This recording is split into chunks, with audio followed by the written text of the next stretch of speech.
Lastly, with the blade and I guess the tip positioning is you want to spend, like in a bout in competition, you can adjust your tactics and your blade position based on your opponent. But when practicing, in general, you should spend enough time with your tip on target, right? With your tip in line. Obviously, that poses some problems. The opponents could potentially now search out your blade. Your blade might be available.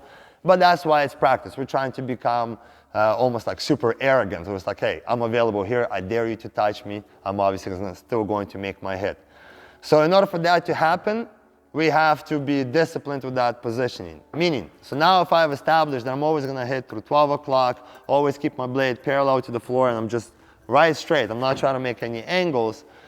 And now I want to establish that I'm going to be in this spot. I have to make sure that if I have to move away from that spot, I return right back to that spot as soon as possible because I want to maximize my time on target. That's going to maximize my ability to score, right? So if somebody does take my blade, for example, and they move me from 12 o'clock, which now makes them at the center, and if I want to hit them, I have to go around and they could score, I want to disengage at 100%. And that's the key. 100% is something I want you to remember. I know you're falling asleep, but just remember that. When we make a disengage, when you want to make a disengage in a feint, do it 100% of the action.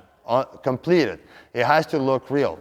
A lot of the times what happens is that we will start here, opponent does 25 different beats and takes before an actual exchange happens, and you start disengaging just halfway.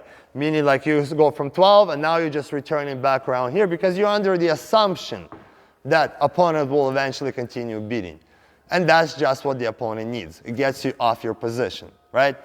That 12 o'clock position is the center of the boxing ring. So if anybody ever watched boxing, you almost always have one guy, the staple stands right in the middle, just turns, and somebody else jumping around the monkey, like a monkey trying to get the hits in.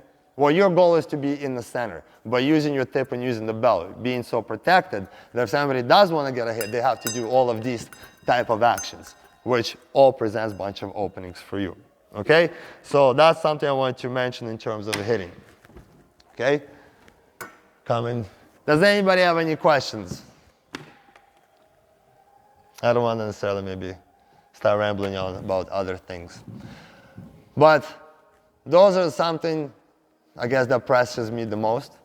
I find that that's also one of the most effective ways to deliver a hit. So this concept, for example, I didn't grow up with. So even though I've just mentioned my father, my daughter's godfathers and uncles all in fencing, some of them have way better results than probably I will ever achieve, but hopefully I will eventually beat them as a coach. Dad, where are you? You better train, you know, that, or maybe Patricia, you gotta beat him, all right? That's my hope for now. I'm picking the younger ones, right? If you guys not fall asleep and remember what I told you, then maybe one day you'll make my dream come true and actually be better than some of my own family members, which is pretty sad, right? But this concept I learned actually from, not so long ago, maybe 5 years ago, from a 16-year-old kid, believe it or not. His name is Davide DiVeroli. He's now two-time world champion, cadet and juniors, I believe, if I'm not mistaken. And it just so happened that after he won the world championships, I was in the US. He was at the camp that I was there with. And I got a chance to watch the guy do one move for what seemed, what was it, 5 or 8 days, something like that. And there was probably, I don't know, 45 epis there, maybe 50. And there was a lot of them, national team members. He lost one bout in 9 days. He probably fenced like 15 bouts each night. Lost one bout, 5-4 to a kid. The next day, came back, beat the same kid 15-0. You know, the kid is now number 2 on the cadet national team in US, right? So, like, the kid was strong. Skylar Liverant, if any one of you know it. And all I watched, this guy is just, it's typical Italian, obviously. He wasn't necessarily always in line. He would quite a bit use his arm to draw the opponent. But as soon as distance permitted, the hit would always come in right through here, right perfectly on the elbow, taking right through the center. No matter, even if my tip was kind of on guard, because all of us are taught, you know, tip a little bit in, make a little angulation, make a pretty touch.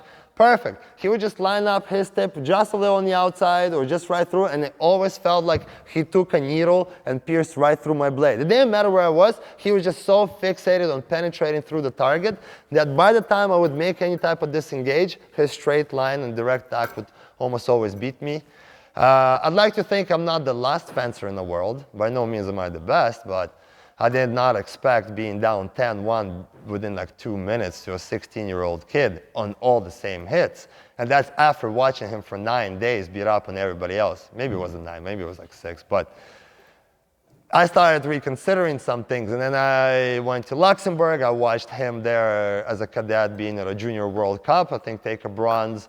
And all the same things. No matter what, it's just this guy has innate feeling for the timing and when to execute it. But then I started experimenting with it. It works, guys. I'm guaranteeing you, putting it in line. Just suffer through a little bit of lack of success. Give yourself a month.